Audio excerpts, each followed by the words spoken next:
això jo me conhorta i tots han d'anar a votar.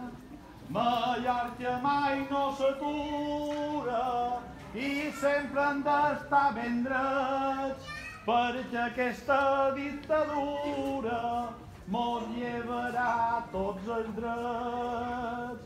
Tots aquí han de fer pinya contra un estat que és cruel, que en pocs de senya i s'enginya i no mos deixa veure el cel.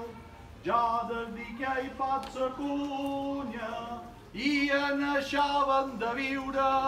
Digue'm visca Catalunya i visca la terra lliure.